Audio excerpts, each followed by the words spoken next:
There we go. Thank you, sir. Let's free flow it, man, and see where do you want to fit? Where do you feel more comfy? I'll go over here. You want to go on? I'll get distracted if I can see the window. What about, do you want to close the shutter? No, you're fine. That's not bad. Okay. I'll be looking at that. Jesus, is that a whitebird or a thrush?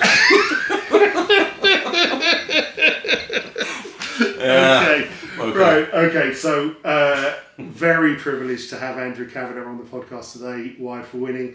We're starting off in my house over here. Andrew is the founder of a company called Cavalier Productions, which does children's animation. Andrew, thank you to come to the podcast. I'm delighted to have you. In fact, actually, funny story, last week when I put my article out on there, I think you came back in about 20 seconds and said, I'm in. Yeah. And I was, of all the people in Ireland that I wanted to come onto the podcast early, just like when James Corden started to do the Late Late Show in America, he had David Beckham come in to kind of accelerate. So you're my David Beckham going onto this podcast. So thank you. You're welcome. We just talked just before. You were diagnosed 43 years old, the same as myself. Yeah. Tell me your story. Well, do you want to? Well, I suppose the diagnosis is probably the key bit. So I'm going to have to warn you in advance, George. I do talk endlessly, so feel free to clink a spoon on a glass or something if I'm rambling. But so I used to, like you probably, I did a million jobs, but I used to teach in a college called Dún Laoghaire Institute of Art, Design and Technology, just up the road. And I had a colleague who was there at the time. He was kind of starting when I was finishing, Fred Herrera. He's a French-Canadian Mexican guy who lives in Ireland, or used to, and he, so he had stayed in touch with me, and I used to see him around the digital hub a bit, and he said to me, listen, you guys are doing front-end content for apps, aren't you? And we were kind of doing that. We had done a lot of it, but we were not doing so much at that point. So I said, look, tell me what it's about. And he says, I have this neuroscientist, her name is Dr. Anya Behan. Oh, wow. Great one for your podcast. Wow. And she is developing sort of a tech for kids with ADHD that uses Bluetooth technology from a consumer grade headset that reads brainwave activity and transmits it to a phone. And when you, I can't remember if it's beta, theta, or alpha, or whatever it was, but when you're in the relaxed state, your brain transmits on a certain frequency.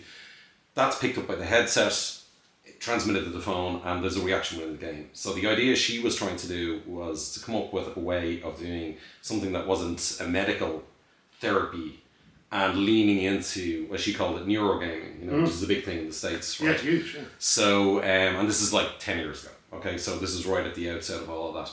So I said, that's brilliant, right? And I just love learning about things, so I'll always I'll go after it because it sounds to me like something to do, or something I want to know more about. So I met with Anya, and she had this little kind of thing. She put the headset on me, and I could see it. I could see the activity sort of leveling out when I relaxed, and I'd done meditation for many years. So I could actually see the physical or the change, the graphic change, and I was like, this is amazing. So we did a very simple thing for her. It was called yoga mat, and it was basically a sort of fakir guy sitting on a kind of little yoga mat, and basically you had to make him levitate. And the only way of doing that was by hitting this relaxed sort of brainwave state. Oh, wow.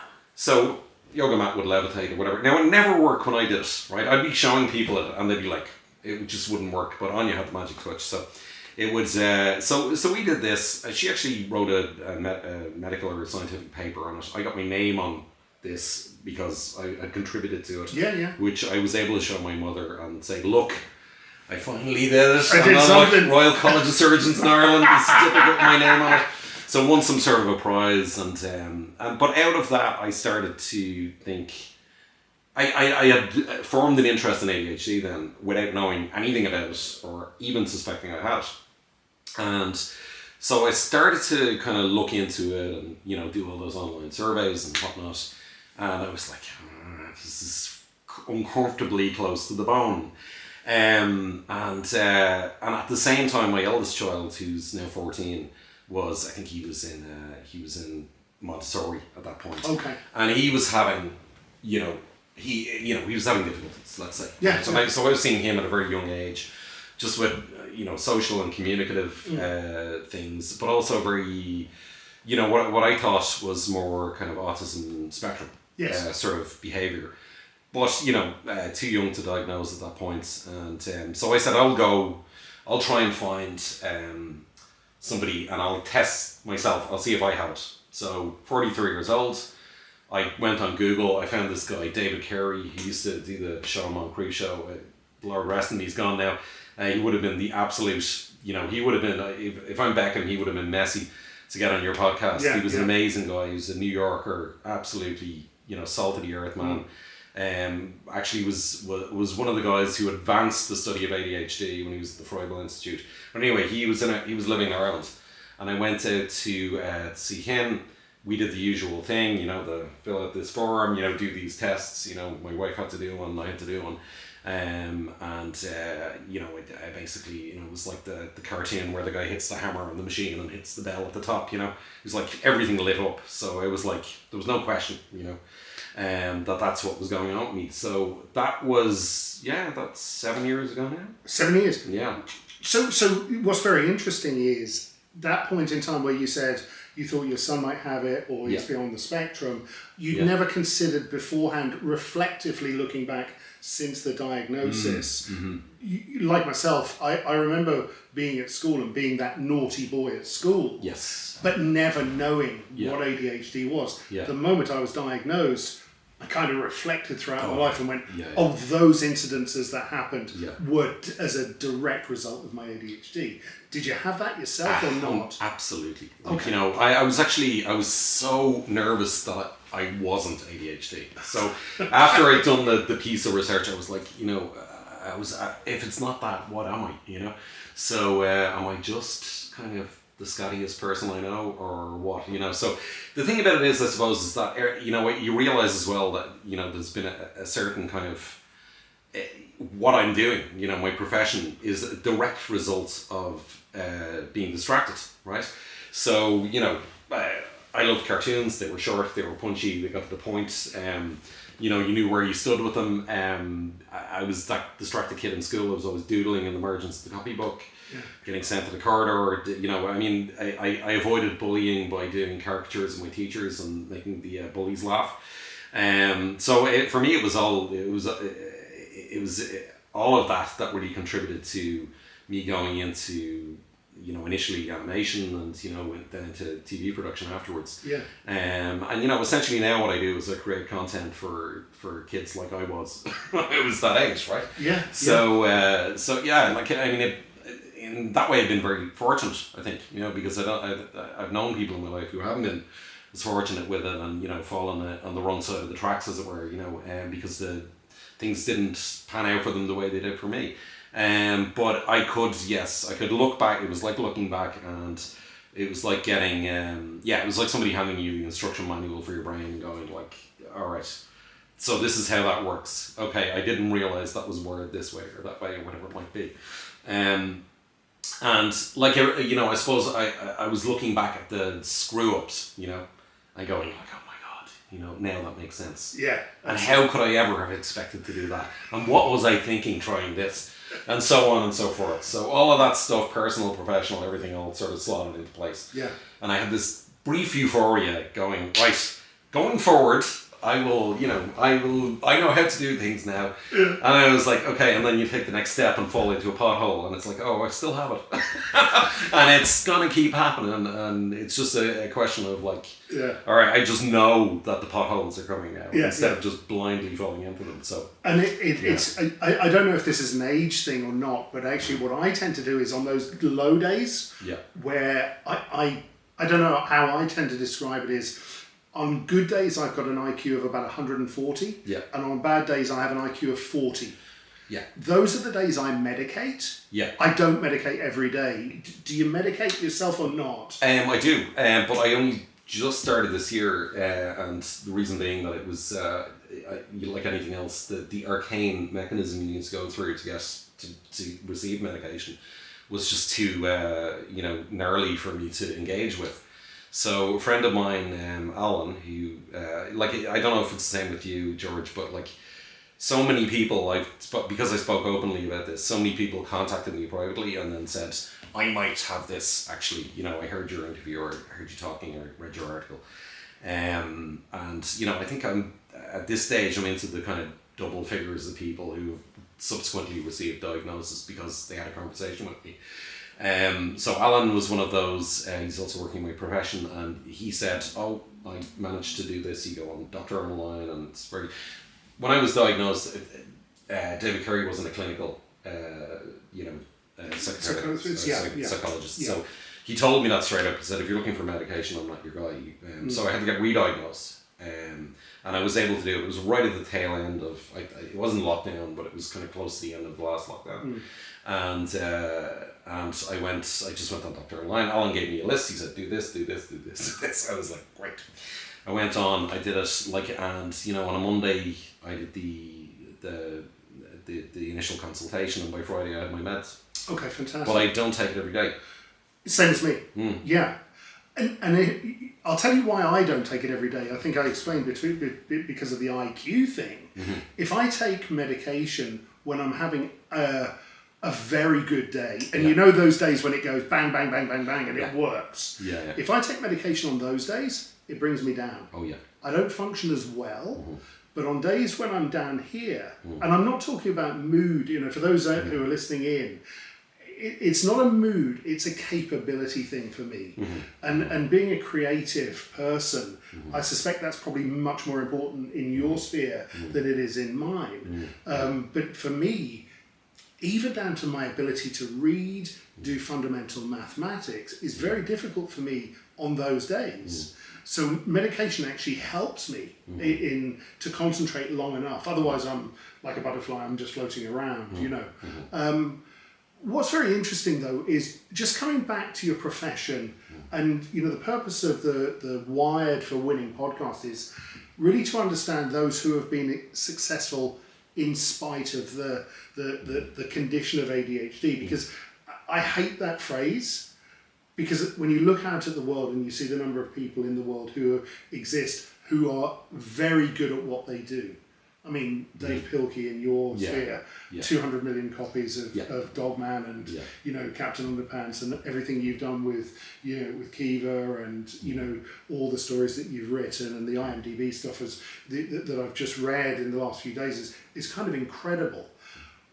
What is it that condition gives you as an individual that allows you? Is it hyper focus? Is it just that your ability, this lights me up, this gives me a buzz, and I can really laser focus? Or is there something else? Is there some other key aspect to the ADHD that lets you be, that person that delivers that stuff? Yeah. I mean, look, what I do is so collaborative. So there is so many people involved from the time it has hatched in my head to ending up on the TV screen, which takes years and years. But it's not all me. It's like there's hundreds of people involved in that and getting it to that stage. Right. So the first thing for me is the idea has to be a big enough and a sustaining enough idea that I can not only keep myself interested in it for that duration, but also get everybody else jived up about it, as well, and keep that going. For God knows how long, and if I have an idea like that, I will keep going forever with it. I suppose that the thing is, if I'd known how difficult animation was when I started it, I probably would have run a mile, because I would have went, oh my God, this is insanely, difficult to put together. Okay. The market is constantly in flux, the chances of getting anything through are next to zero. But the ADHD for me has always been a kind of, it's like seeing the destination but not knowing how you're going to get there, and just if you run up against a brick wall, like just bulldozing through it to get to the destination. So it's very single-minded for me, and I learned to trust that now, because I don't know for you, George, but for me, sometimes I would start something, before I had the diagnosis, I'd come home when I lived at home with my parents, and I'd have bought a violin, somebody had sold me, walking down the street, I'd have bought a violin, or I'd signed up to act in a play or something like that, and my parents would be like, why do you keep doing this? You start like that violin will never get used, and they were right. I'd be like, I pictured myself as Sherlock Holmes, looking at rainy Baker Street and whatever, or Vivaldi or something. Yeah. And then I'd be like, this is too hard. I'm not doing that, right? And animation is a bit like that violin, except I suppose for me it was like I'm also like I'd started and I wanted to persist with it, and I got an early on in my career I got a great opportunity to work with Brian Keenan, who was the hostage in Lebanon, and that for me that was the shot in the arm that kept me going through many hard years, because meeting him, recording with him and making that short film, it's 25 years ago this year, that was just an extraordinary experience, and in quite a short period of time. It felt like a short period of time because I enjoyed it, we were in the IFI in Temple Bar, and he was sitting beside me, and I'm looking at this thing on the screen, and I'm like, and the guy who inspired it is beside me. I'm like, oh my god. And I'll tell you the story. I've told a few people this publicly. Never on tape. This is one of the things I warned you about. No, it's okay. I'll tell you how I met Brian Keenan. Was and this is so ADHD. You're gonna absolutely love this. So the Screen Ireland used to be called the Irish Film Board, and they started a thing around 94, 95 called Frameworks. Okay. And it was a grant to make a short film. So I was like, I'm going to apply for that. So I'd been reading An Evil Cradle by Brian Keenan, and I went, this is great. There's a bit in this I really like. And so I wrote an application on my old word processing typewriter, and pasted in the drawings, went down the reads, photocopied it, sent it off, and then I got shortlisted for an interview. Superb. And I was like, wow, and they said, now just make sure, by the time the your shortlist interview, that you have the option, the signed option. And I was like, okay, no problem. I hung up, and I was like, what's an option? I was like, all right. So I'm like, so I called a few people, and they were like, "Are you done with the option?" I was like, "No." And they were like, "Oh, I was getting all these suggestions. Make it about a different hostage. Make it about a fictional." I can't do that. It's Brian Keenan, right? I mean, he's gonna know I ripped off his idea. So I'm there like agonizing over this, and I get the number of his agent, and his agent is like, "Sorry, I don't think we can do this or whatever." I'm like, "Oh crap," So I'm like, so I my girlfriend at the time, for some reason, married me. She and I went to see a movie in the IFI. Okay. And it was called Western. It was a French movie, and it was kind of a buddy movie, road movie. Yeah. And I'm sitting there, and she's like, "Are you alright?" Because I was really, really distracted. And I said, "Yeah, I'm just worried about this. Look at this interview, in 2 days, with the Arts Council, RTE, and the Irish Film Board." And she said, "Yeah, I just can't. I don't know how to sort this thing out with the option, Yeah. So I'm looking everywhere but at the screen, and I'm looking around, and 4 rows in front of me, I see Brian Keenan. You're joking. No, he was there. He was there, right? So I was like, what? She's like, he's here, So I was like, oh my god, and I just seized up, I couldn't talk to him, whatever, and as soon as the movie ended, I ran into the toilet, and I'm there in the toilet, and Brian Keenan comes up beside me, and I'm like, I have to say something, right? So I just there, standing in the toilets of the IFI, and I said, listen, I really need an option on your book. And he just looks at me, and he's like, who are you? And I said, I was trying to explain, I just all came out in one go. I said, right, I just applied for this thing, and I got shortlisted, and they looked for an option. He goes, he says, I'll give you my number, come outside and give him his number. I called him the next day, and he sorted out the option, but that's how my career started. In the most ADHD way possible. It couldn't be. That's an incredible ADHD story. Yeah. But it's the coincidences, right? The tenacity that just comes out, and like you say, the bulldozing through just to get to your goal. Andrew, that's fantastic. That's just. Tell me, just moving the subject slightly from the great stories of the fun that we have and the highs and the lows. What do you think makes the difference between and success is a very subjective thing. Okay, you know, if I put somebody like a movie star or a great scientist or something on a plinth, and you go, oh, you know, wow, their life must be incredible. We often see the top of the iceberg, but not the 80% below the surface. Yeah. What do you think? You know, I know certainly from my own experience, my life could have gone in two directions. Yeah. It could have gone seriously south in the wrong direction, and it didn't. And I often look back at my life, and the purpose, by the way, and I'll share this because I'm doing the podcast, is because I feel that I'm fortunate, but I've never understood that particular point in time where my life took the good, successful trajectory. Yeah. Do you have a view on that for yourself and where that was, or did you not have that tangential point in your life? Was it always going to be creative? Was it always going to be, you know, in a particular industry, whether it was playing the violin or you know, how did that turn out for you? No, I mean, I'm a failed archaeologist in a way, because that's what I wanted to do.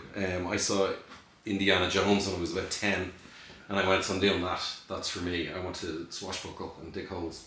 Which I did a lot of digging holes when I was a kid. I was always doing that, coming home with bags full of crockery that I dug up in the local estate, and I was like, I saw a profession for myself because it was good at digging. And finding crap and bringing it home. And I thought, there's a guy who's successful. Look, the guy in the hat with the whip. Yeah. So I went, no, I'm going to do that. And then I've always had this abiding interest in archaeology, and I was like, you know, I applied for UCD to do archaeology, and I think I also applied for Ballyfermot to do the foundation year in drawing, you know, in animation drawing. So I got both, and I went, you know what, I might just do a year in Ballyfermot to just decompress after the Leaving Cert, because the Leaving Cert for me was like it was like running 7 marathons, just trying to get through. I knew I would breeze through in English and art. They were my strong subjects, always were. But everything else was hard, you know, because everything else was like, you know, that awful kind of thing where I just couldn't focus on it. And excruciating is my word for that. Excruciating. And I, you know, followed the advice: do one science, one business, one one art subject. And you know, I was like, I should not have done that. I was really good at history and geography. I should have done those, but I did economics and physics, right? Because it seemed like the good thing to do.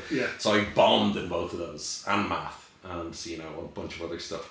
But so I thought, after that experience, right, I'm gonna go, and it was beside where I lived, so it was like I could cycle to it and go down there, draw pictures for a year, and then I'll go and do archaeology. I'll defer for a year. So I went to college. I discovered girls. I discovered drinking. I discovered, you know, partying and all that kind of thing. And I just had this sense that if I went to or I probably would have had a great time in UCD, but I was like, this is art. I like art college. You know, something blossomed in that year, you know, and I was like, okay, I'm staying here. And that's when it started to get hard, you know, because animation, I think, you know, the foundation year, you're doing a little bit of everything. When you actually get into learning animation, it's an interminably long process, or it was, you know, because you have to do like 24 frames per second individual image for that. So it wasn't very ADHD friendly. Right. So I did find, you know, I was good at it, but like it was a lot harder than I thought it was going to be. So I always knew at some point I was going to sidestep out of it and do another thing in the creative profession. So it only took, less than 10 years I was kind of, I stopped being an animator. I was an animator for a couple of years. I had good fun. But I was writing more, and, you know, went back to college, did a master's in screenwriting, which I loved. And then, you know, picked up the production stuff as I went along. And, you know, the core of my work now is development. So that's great because it's the genesis of the idea. So collaborating with people on that's where I really like to be. So the start, building the momentum and then releasing it. Yeah. That's an ideal place for an ADHD person to be, right? As opposed to kind of the finishing and the final touches and stuff like that. I'd be awful in that direction. But the idea, the transition stuff with the mergers and acquisitions that I do in my day job, you know, is kind of that idea foundation essentially. Tell me again, again, just not prying too much, but you go to college, you discover girls, partying and stuff like that. Before I was diagnosed myself, the drinking was a huge deal. Yeah. The partying, the high that I would get from partying on a Thursday, Friday, Saturday, was kind of became at that point in my life one of the most important parts of my life. Not to the point of drink being a problem, but just because the high that I got from it was so overwhelmingly exciting. Yeah. Did you? And looking back on it now for myself. It was a time of self-medication, I suspect. Yeah. Did you have a similar experience or not? Or Well, I did. I'm fortunate again. I dodged the bullet there because I had a brother who's an alcoholic and most likely ADHD as well. And he passed away at the age I'm at now. Okay. Now he had other problems. But we were very similar types. He was a bit more serious than me, I think. But he kind of, I suppose what we shared was that alcohol removed. I was kind of an introverted kid. I don't know if you find that hard to believe, George. But I was. I do. I'm sort of a late extrovert, really. But I was, I was a late bloomer in that regard. But I was quite introverted. I didn't drink until I was nearly in my 20s. I was a geek. So I mean, my highs in my teens were coming from 12-hour marathons on the 48k spectrum, playing bootleg, bomb jack and regular and stuff like that. Yeah. That sort of thing. I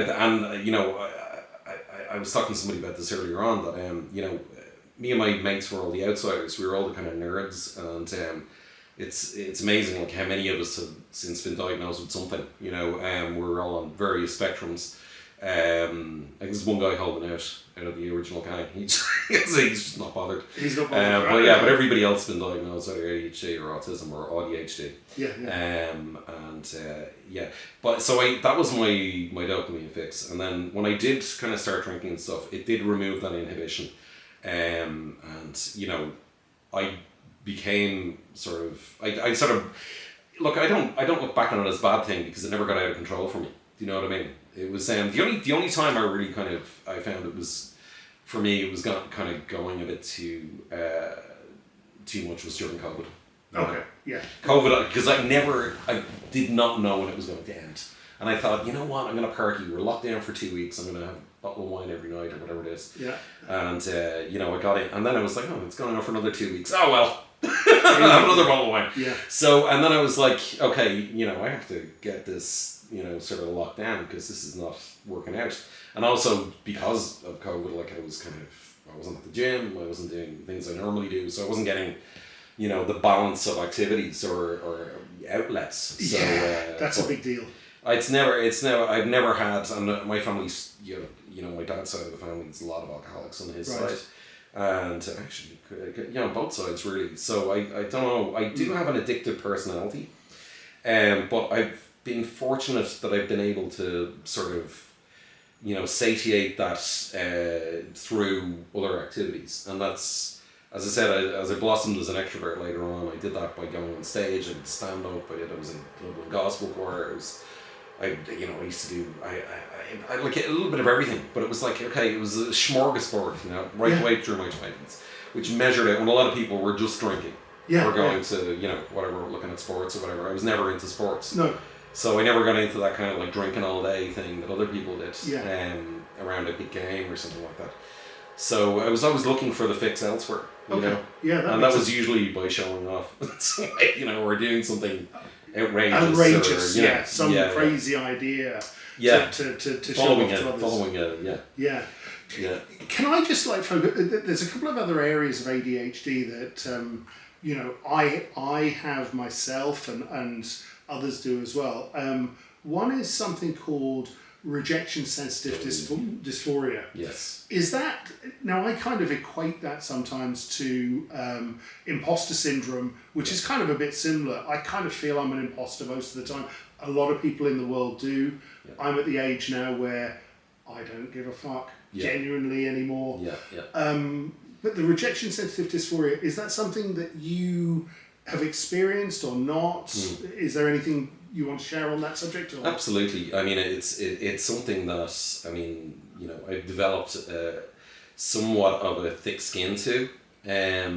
But it doesn't go away, you know. It's like it's something that you know, I'm dealing with something at the moment which I'm quite sensitive about, you know, which I completely understand the reasons why you know, it's not going ahead in the way that I expected.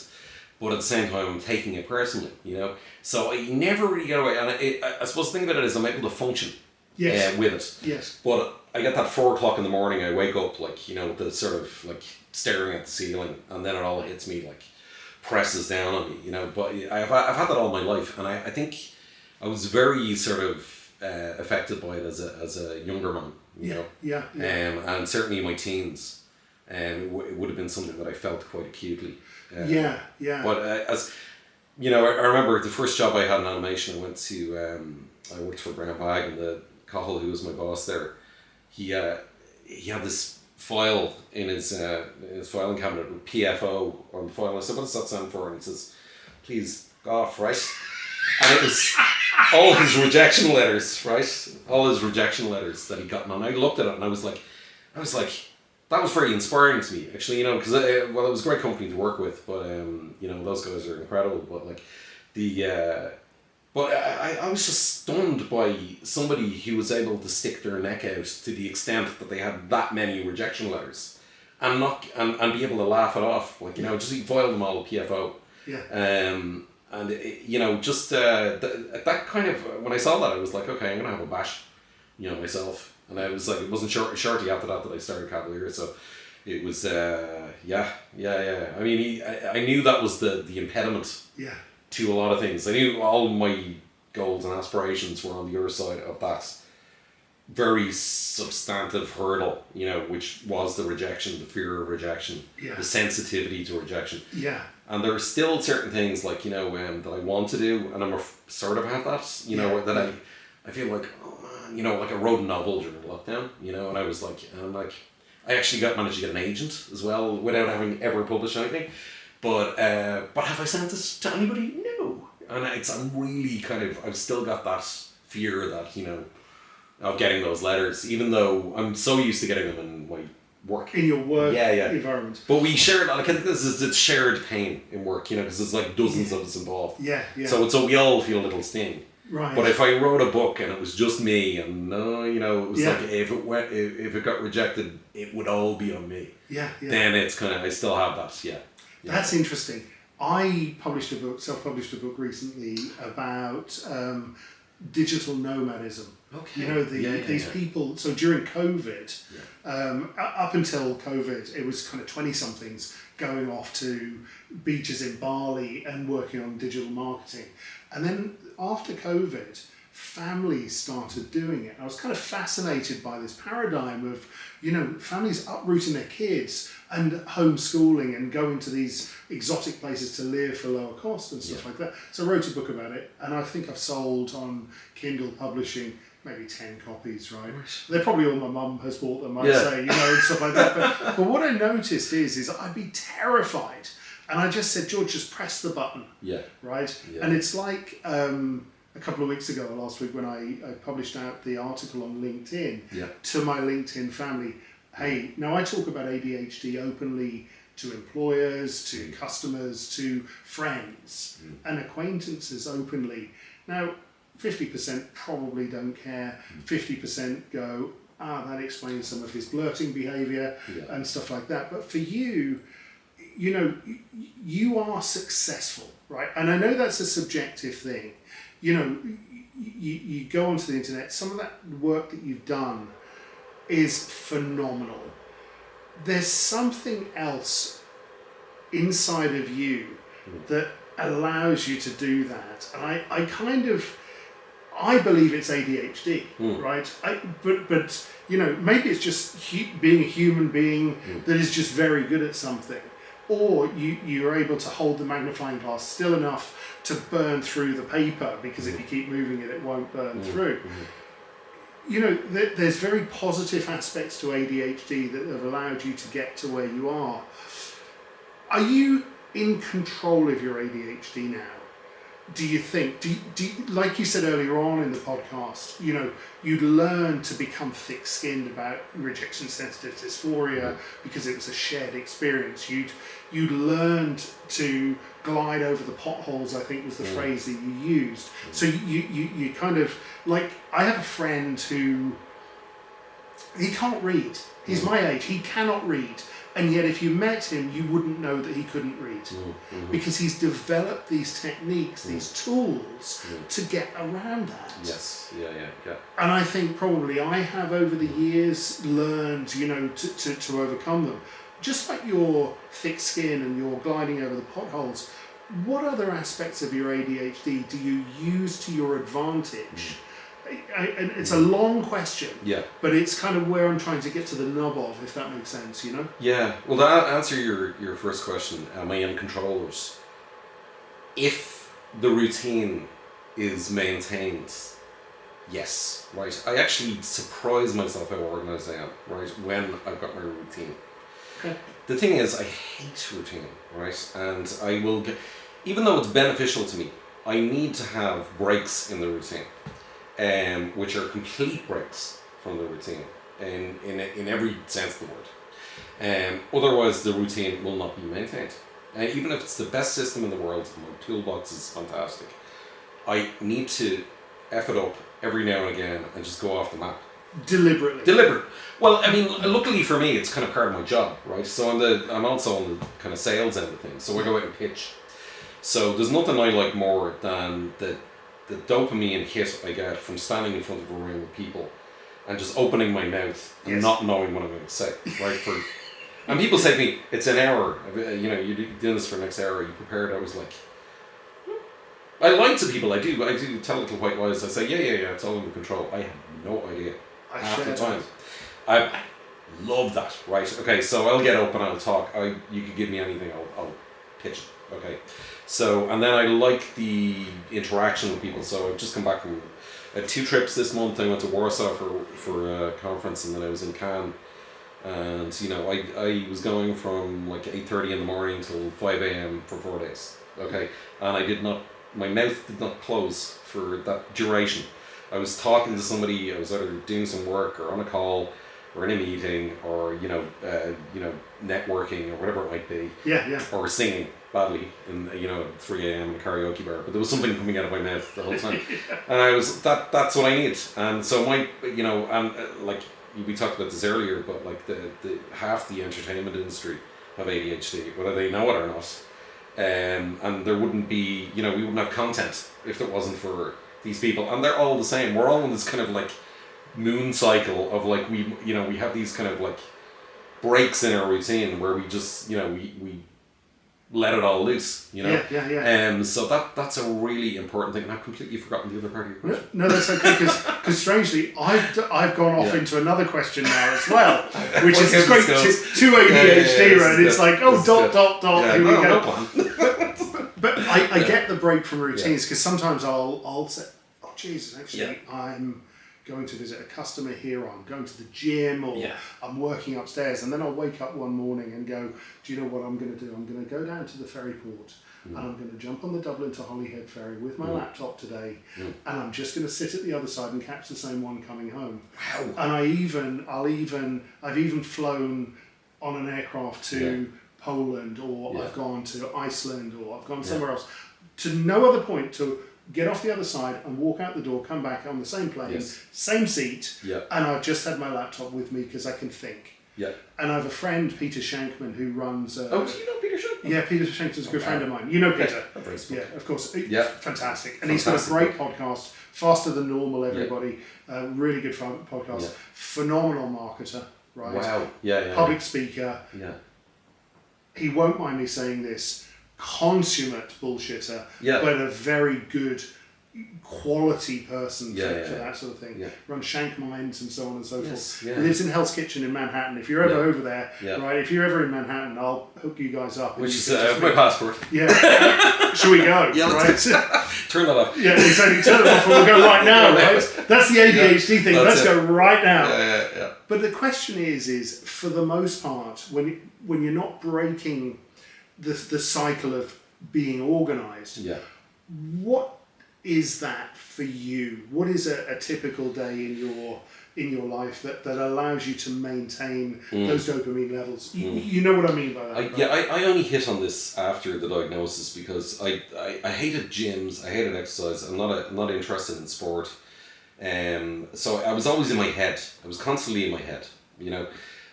So around 10 years ago, I signed up for high intensity whatever training. I do coach in Bank Street, and that was great because 20-minute workout. You would do it like every weekday. I would go in, I would do 20 minutes, and it was like to the maximum of your ability. So you get this big, you know, amazing sort of refocus. I also, around the same time, I started yoga, and I also started, like, I like to sing, so I was doing 3 things. I found 3 things that I did externally. There was the singing, right, which was actually really good for, you know, I found really, really good for the other aspects of my work when I'm talking, public speaking and so on. So I had 3 little things that were like, okay, I'm getting something almost spiritual from the singing, something physical and, you know, chemical from the exercise, and something very therapeutic from the yoga. And I did that for 7 years. And then COVID hit, right? And it was only when COVID hit and the routine was, I want to talk about the positive aspects of the routine. It was only when COVID hit and all of that got turned upside down that I realised how far from, no other routine would suit me. I had to get back to that routine. So it's only this year really that I've managed to kind of get all of those 3 things back in place. The other thing for me is the drawing, which was the thing I trained to do as in college. You know, getting back into drawing and trying to draw every day. And I don't mean on an iPad or anything or in a computer, but like inky fingers, you know, making a mess, that kind of thing. The fundamentals, going back to what you do. Fundamental thing. You seem to produce you know, I follow you on Facebook and now actually on TikTok. There's not many of us there, George. I was like, give me a big list of my friends on TikTok, and it's all just an icon photograph with no videos. But at least you're putting stuff up there, like, you know. I don't know. It's all rubbish though, to be fair. It's just, but there's some very funny stuff as well.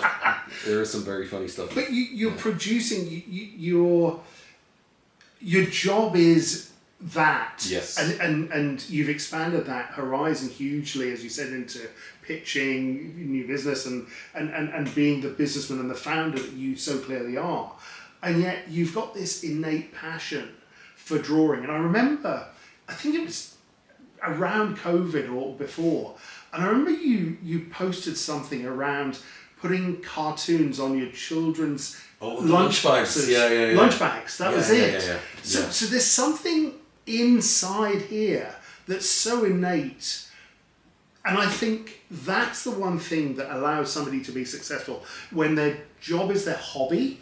You know, so the singing, the working out, but the drawing, and the way you do that is kind of incredible in itself. I mean, where do you get those ideas from? Where do they come from somewhere, or are you just constantly making lists, or how does that work? So, I mean, what I'm doing, I suppose, with the drawing at the moment, what I'm doing is, for me, I know it's a meditation. You know, that's what it is. So what I was doing, I suppose, was prior to that, I do it for an hour before I go to bed, right? So I sit on the couch. I haven't seen a TV show in about 7 years. I've heard them, because it's on the TV, but I'm not looking at the TV. Right? I'm crying. So at the moment, I'm listening to The Bear on Disney Plus, which is great. It's brilliant. The audio is fantastic. Yeah. I couldn't tell you what they look like, but so I've been listening to that. It's like the Archers every night in my desk. So I'm just drawing, but it winds the brain down. So no matter what I've been doing up until then, I have to do something that involves it's a focus exercise. So for me, it's like, okay, it's can't say it. Eye-hand coordination, okay, and focusing on something and trying to improve it and making modifications and so on. It doesn't really matter what I'm drawing. So it's not even ideas based; it's more observational. So that's what I'm doing for that. On the cartoon side, it can be anything, and it's usually, like, for me, the best ones are the sort of the overlapping of 2 completely separate ideas, that when they overlap there's some absurdity in it, or there's something unique in it, something ironic, or like the two it's like just it's somebody described this to me years ago. It's like what you know, they were asked child psychologists. They were asked, you know, how do we make shows for like 3 and 4 year olds? You know, and like. And the psychologist said, well, what makes your toddler laugh? And say, oh yeah, if I put my underpants on my head, or if I put something on my head that's not meant to be on my head, like, which we all did. I used to do with the cat, you know, whatever. Like, you know, you pick something up and like the toddler will just fall around laughing. And I was like, oh my God, that's it. You know, it's just the idea of something not being where it's not meant to be. It's just innately funny to that mind. But I don't think it ends at toddlers. I think it goes all the way through, right? All the way through, absolutely, yeah. That and fart jokes, right? You know, I think these are the two enduring sort of things that we definitely. But yeah, so I think there's something, just, I mean, in the very fundamental of that, like, you know, that odd sort of, you know, juxtaposition of things. So I kind of looking for those things for the cartoon ideas, you know, just things that are kind of slightly out of place, and I'm working on my first adult animation show at the moment, concept for that. And it's exactly that. It's like I actually distill that into a format. Okay. So, but for grown-ups, and if it works in this format, then I'll have proved the toddler silly thing on your head thing works for 100%. 25-year-olds. I think that's absolutely perfect. Yeah. Just coming back to the meditation thing for a second. Yeah. Personally, I have achieved what I call a calm meditative state in my life. Half a dozen times. Okay. But listening to you talk about, you know, the bear on Disney Plus there, and you say, I couldn't tell you what they look like. It seems that you're reaching this calm state. Yeah. Is that just through daily practice, or first the question is, are you achieving that meditative state, or are you still trying to get there? And two, do you practice that consistently every day? No, I should. It's like a lot of things that are good for you. I don't do them. I'll tell you how I got into meditation. It was the ADHD. I was walking through. I used to live in Temple Bar, and I was perfect. So I was there, and I saw this thing like Tibetan Buddhist retreat on Inishir, and I was like, I've never been to Inishir. I'm in. Yeah. So I was like, I took, you know, you tear the thing off with the phone number. Yeah. So I rang up and I said, yeah, I'll go down to that, you know, because it just seemed like a good idea in the spur of the moment. So I ended up like getting the bus down to Galway, then out to, you know, out to the ferry, and went out to Inishir. Didn't know anybody, and it was 3 days of started on the Friday and then it ran through to the Sunday afternoon, and it was like 10 hours a day, right, of like sitting there, like, you know, some Tibetan Buddhists, she was a nun actually, and like we were all sitting on the floor or lotus position, like whatever it was, you know. But I was like, I spent 2.5 days in just with sort of numb buttocks and, you know, totally distracted, no sense of what I was doing, how to get into it. I was trying to force myself into it. It was like shoehorning. So the way to achieving this is through effort. But of course, it was exactly the opposite. It was the opposite thing. And as soon as that was the thing for me, on the third day, in typical fashion, like an hour before the end of the last session, it just all slotted into place. And as soon as I was going, like, I just let go of the effort of trying to meditate, that, you know, it was like just an incredible, you know, sort of, you know, profound experience, I would say. Right. And the thing about it is, I was able to then achieve that at will. You know, I thought if I'm going to do this again, I don't want to have to spend 3 days trying to get into this state. But I found I was able to remember what it was that I had done and how I had kind of, whatever gear I changed or whatever track change was in my mind. And I was able to kind of replicate that, and it was massively beneficial to me. But I got into the habit of only doing it when I was at absolute, you know, maximum stress. So I wasn't doing it as, you know, as a practice at all. I was doing it as a kind of a cure for, you know, when I just burnt out to the degree that, you know, my brain was like completely like the Christmas lights, you know, when you're trying to untangle them. It would get me out of that. So, but I think, you know, now I don't get into that state quite as much, right? I don't get as frazzled as I used to. And so, but at the same time, I do use the breathing technique, but I don't go into, like, I don't do, you know, it's just, for me, it's kind of like, it's still half an hour that I could be be doing something else, or it could be an hour that I could be doing something else. Yeah. But I do it at night. I do like 10 minutes at night. Okay. Because that's all I can do that.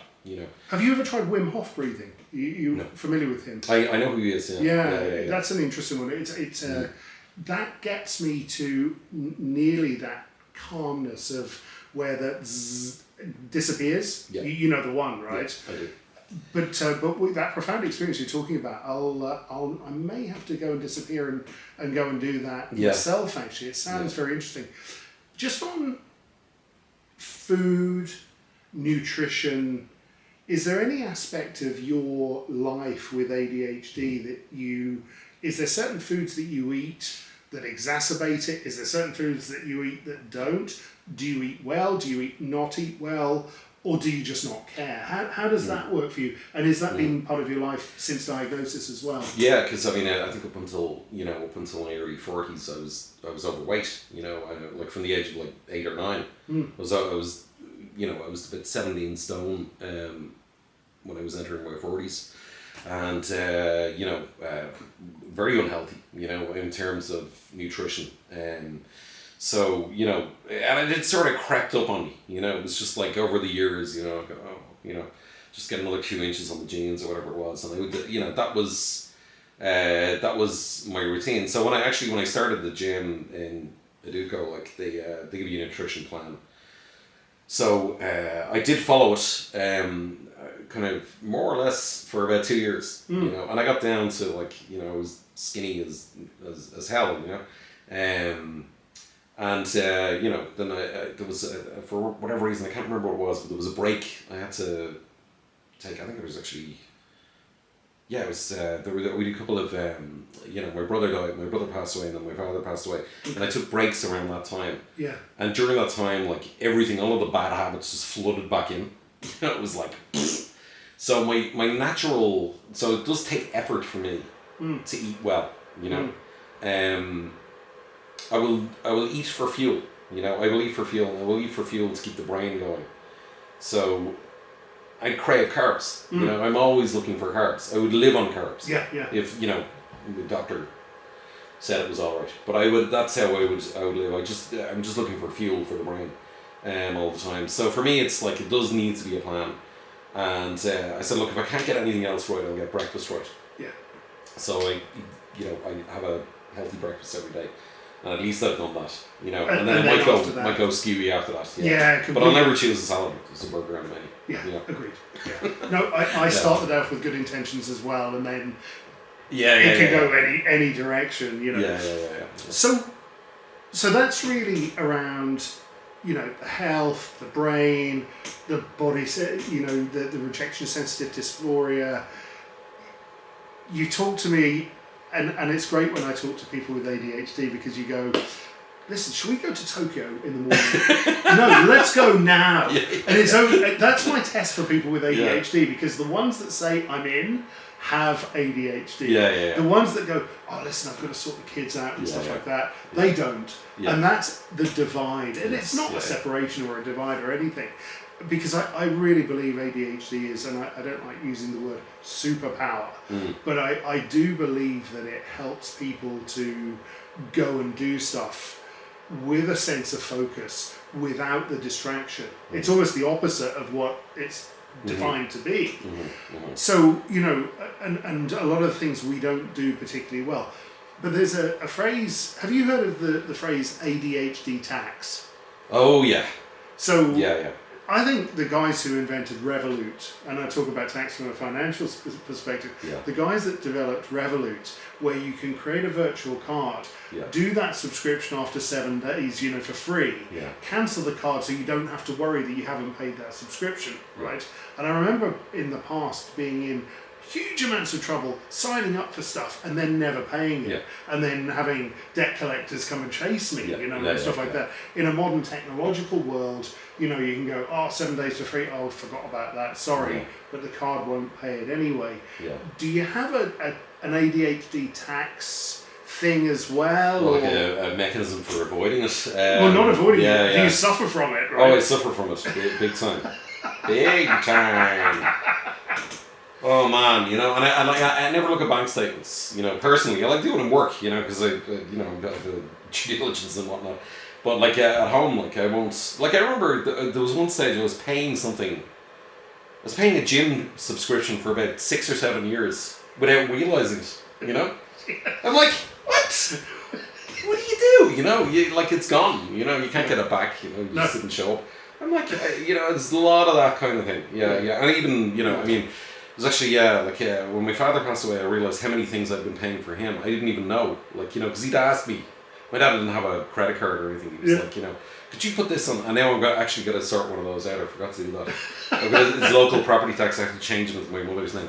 But like all of this stuff, it was just kind of trickling out of the account. And I was like, or I had 2 Virgin Media accounts. I'm like, what? It's like, how is that even possible? Yeah. I'm like, okay. It hits me. It hits me all the time, and I'm not bothered about it at the moment, not anymore, because I know it's kind of like whatever's there. I mean, the household side of things anyway. Celine is, she's all over that. Thank God. Thank God, yeah. Because like she loves that stuff, and I'm like, with the shivers. So. But yeah, when I was renting and stuff like that, my God, the amount of things that were true. I could never understand why I was always broke. But the thing about it is, like, what I would do is earn extra money, right? So I would do things to earn extra money. And that would lead to adventures as well, because I became a traveling caricaturist for a year, because I wasn't making enough money on my teaching income. So it was like, okay. Somebody came in, oh yeah, that's what it was. I was teaching Ballyfermot, and then this lady came in and said, we're looking for students who do caricature to travel around the country. And I said, I'll do it. But without a moment's thought, I'll do it. Screw the students, right? No, you can't have them. They're studying, right? I'll do it. I'm only part-time here, okay? So I ended up doing that. That was great crack. Yeah, sent all over the place drawing farmers and pubs, drinking pints of Smittix. And just stuff like that, but like... it was always like I don't know. When I was always down to my last quid, something would happen. Something would happen. It would always come in. It always come in. Yeah. Always the same. Same thing. Yeah. Always the same thing. Yeah. I was on the phone with a friend of mine in the UK this morning. He said, George, how is it every time you look like you're in the shit, you come up smelling of roses? Yeah. Something always comes around the corner. I don't know what that is. But it always does. It's spooky sometimes. It is. There are like certain things where you're like, okay, everything is telling me this is not gonna, it's not gonna pan out. Yeah. Everything is stacked against it. Yeah. Nothing in my experience suggests that I'm gonna get out of this shit. Yeah. And then I do. And then you do. Isn't that great? I'm like, okay. And now you believe it, right? It's yeah. Oh well, the belief is a big thing as well. Like, and you mentioned coincidences earlier on, and I don't know about you, but like that's a whole other podcast. The coincidences of ADHD, where you're in a place at exactly the right time. I don't know if we're more receptive, but there are some things that just don't make any sense on any level. Yeah. That coincidences that just sort of stack up in your favor. That there's no logical way that they could. Brian Keenan in the theatre that day. Yeah, come on. That was and that's it. Like I'm still here 25 years later. Because I mean, to be honest with you, but it wasn't just that. There were loads of things like that. And I actually, you know what? I must actually dig out. I used to keep diaries when I had the discipline to do that. I had a journal. Yeah. But I used to write them down. But there's a ton of them. Like you could fill a book with it. Yeah. And no one would believe it. That's the problem. There's no blueprint in it. No, there's not. Because it's totally unique to my experience. Yeah. Tell me. I have 3 more questions for you. Okay. And I'm hoping that I'm going to remember the 3 more before we go off on some dots. One is there any aspect of your ADHD that if somebody was to take it away and say, Andrew, I'm going to take that aspect of your ADHD away, you would be crushed, right? Because we all have it. We all see it's an advantage to us as opposed to a disadvantage. Yeah. Is there one particular area that or one particular skill or something about ADHD that you would not want ever taken away from you? Yeah. I mean, it's a lot easier to answer the question. What would I like them to take away from me from the ADHD? Go for it as well. Loads of those, but the I mean, there's to be honest with you, it's that sort of it's that kind of opportunistic impulsivity, I would call it. right? Yes. Where I see something no one else sees, and I go on it. Yep. You know? Yep. I land on it, and I get like a lamprey on it. Yeah. And wherever it goes, I'm there, locked onto it. Yeah. And it all, like, I mean, it doesn't always work out, but, you know, I think all of my anecdotes are based on that thing that, you know, that I just kind of go, only I can see that. And I don't know if that's true, but it certainly feels to me like, and I think those are the things that I know when I'm starting a project. That's one of the criteria. You know, it's like, no one else see this? Is it just me? Am I the only one who notices this thing? You know? Yeah. So that's one of the criteria. And I find that, you know, with those ones, those are the lean-in projects. Those are the lean-in ideas. Because people go, what? Never thought of that. And I'm like, of course you didn't. That's it. It's just you. Yeah. So it's just, you know, that I couldn't, because that to me is like, there's so much of my sense of purpose and who I am in that thing. And I know it's ADHD. Yeah, you know, absolutely. I know it's ADHD. Is it like you spot the opportunity and you fast forward to the end and go, that's it, come back to the beginning and go, right, that's what I need to do, and it happens in a few seconds? Is there another way? You have a different No, way? I don't ever go back. That's the problem. Oh, okay. I don't know. I guess I see the thing, and I just, you know, it's like you know, like where you're looking but you can't see below a certain level. Yeah. So you might be standing on hot coals or rocks or brambles or whatever, but I'm like, ouch, ooh, ow, what the? No, sinkhole or whatever, like, you know, and they come back up again or whatever. I try and fixate back on the thing. So I never actually go back and plan the route. Okay. Although the thing is, reflexively, I know how to get there now without falling in as many pit holes. Okay. Because I've fallen them all, right? So I know what is likely to trip me up. Right. I still go after the thing. And if the things happen, they're expected things, then just what order they happen in is... no, I understand. That makes sense. Do you know what I mean? So I know I'm not, like, and that's the thing, I'm not afraid of being set back, you know, because, you know, to get to anywhere in life with this condition, you're in setback more than you're going forward. You have very short bursts of, like, okay, it's like the bloody, you know, the battle lines on the map in the First World War. It's going forward by, you know, a couple of 100 yards at a time, you know. But but ultimately, you know, there's a war to win, you know. That all counts. But like most of the time, it's mostly setback. You know, when I look back on my life, you know, and you say like definitions of success is something you talked about earlier on. I think, you know, one of the big definitions for me is just keep going. Keep going. Don't stop. Keep going. Yeah, you know, that's and consistent.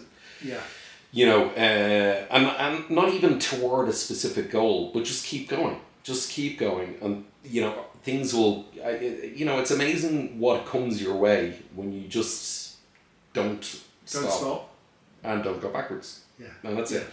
And you will go backwards, and you will slide, and all of these things. But you know, so long as that's another thing. That's another bit of the ADHD, that I have this short-term memory about failure. You know, that I forget that I screwed that up. You know, last week. And you're moving on anyway. I'm moving on anyway. Yeah. I'm like, are you sure you want to do that? Do you remember the thing that you did last week that went completely balls to the wall? I don't remember. I'm like, actually. Oh yeah. Do you remember you almost died? You have a clip? No. Oh yeah, whatever, you know. Yeah, like, you keep going. Yeah, exactly. But actually, it's like what women say about childbirth. You know, it's like it's gone. It's gone. You know, I'm like, I don't have, like, it's like the trauma gets compartmentalized somewhere in my head. I don't know where it goes. But I move on from it. I see a lot of people in life, and I really would want to be that way. Yeah. But they're held back by the things that have gone wrong for them. Where I'm like, oh, that went wrong, I'm not going to do this, or whatever it is. I'm like, I do not have that at all, you know, in any sense or capacity. You know, I completely share that with you. And you can leave this trail of destruction behind and just keep going. Yeah. It's fantastic. Yeah. And you said there was a ton of stuff in your ADHD that you'd like to get rid of. Is there any one thing, if you could? Is there one thing that springs to mind? Again, the podcast is about the positives, not the negatives, but just to balance the story, you know? Yeah, well, you can't. Yeah, you need to kind of, and this is one of the things, I'm developing a project about a kid with ADHD at the moment, and the key bit for me is that that we don't kind of just paint it as a superpower, you know.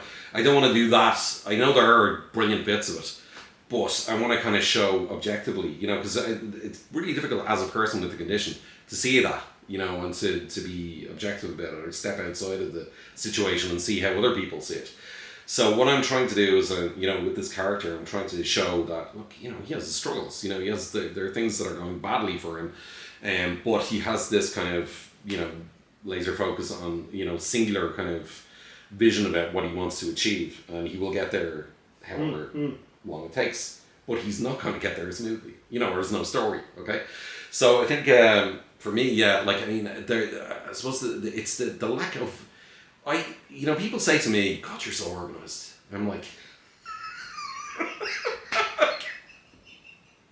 really? You think that? Okay. Wow, perception's a great thing, isn't it?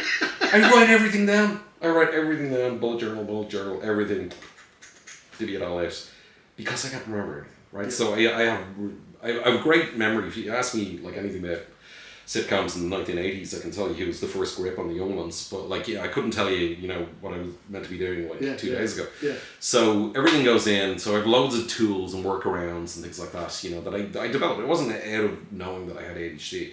These are things I had to develop in order to get to where I am, right, to get into my, you know, early 50s now, you know, and I'm like, you know, I just organically kind of picked up things that worked. Some things I'd get bored with, I'd leave them. Or I couldn't work into the routine, but like bullet journaling is massive for me, right? Is there a technology that you use for bullet journaling, or is it all handwritten? No, I'm Mr. Pen on Paper. Are you? Yes. Okay. Now I'm tempted by the Remarkable, I have to say. Okay. That tablet, I'm tempted to get one of those. I've seen a few people with them, I'm quite jealous. So, but I'm not. I tell you what, I'm always trying to avoid blue light. It's terribly stimulating to me. I have everything on dark mode, but it still triggers me. So I'm quite sensitive to certain things, you know, and blue light is one of those things. So, and I would kind of scroll on my phone all day if I didn't know that, you know. So that's one of the things I do everything on pen and paper, where possible. Try and avoid looking at screens as much as I can. Yeah. Although I know technology is brilliant for me in many ways, you know, like my timers and my calendar runs my life. Put everything in my calendar, you know, I get alerts for everything. I know.